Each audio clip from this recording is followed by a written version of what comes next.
Saan? Sa baba. Saan sa baba? Saan yun? Saan? Sa school. School. Anong year? Ano? Kinder. Oo nga, kinder. Okay, nag-aaral na pala lahat. Okay, itong games natin, makinig kayo. Madali lang to. Exercise game, apat na parte lang ng katawan nyo. Hawakan nyo. Paa, tuhod, balikat, at yung ulo. Okay, kung ano yung sasabihin ko, yun lang ang hahawakan nyo. Okay, mga lobo, pakitabi muna. Ayan, katulad nito, inaangat-angat yung lobo. Pakitabi nyo muna. Okay, tandaan nyo, kids, kung ano yung sasabihin ko, yun lang ang hahawak. Ano yun? Para palengke, ha? Okay, taas ang dalawang kamay. Taas, dalawang kamay, taas. Sir, mataas ba araw, sir? Ayan, pakitaas yung kamay, ha? Okay, kuya, yung lobo mo, pakibaba mo muna. Ayan, hawakan mo ng ganyan. Okay, taas ang dalawang kamay.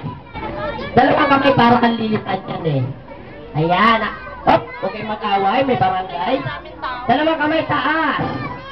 Hawak sa paa. Paa. Paa, hindi tuhod. Ano ka ba? Tuhod.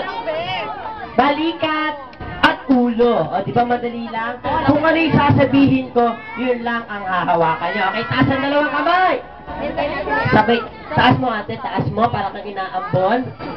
Sabay-sabay tayo. Paa, tuhod, balikat, ulo. Paa, tuhod, bali ang ulo. Paa, ulo, ulo! Ayan, dapat out ka na, ha? Pero practice pa lang yan. Okay, taas mo na yung dalawang kamay, taas.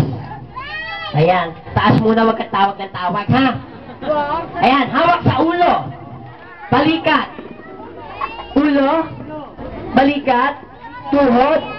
Paa, tuhod, balikat, ulo. Paa, tuhod, bali ang ulo. Paa, tuhod, balikat, ulo.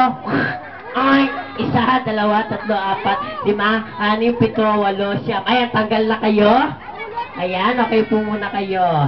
Ayan, okay, best friend, upo ka muna ulit. Okay, upo ka muna ate. Okay, mga natanggal out muna. Ayan, okay.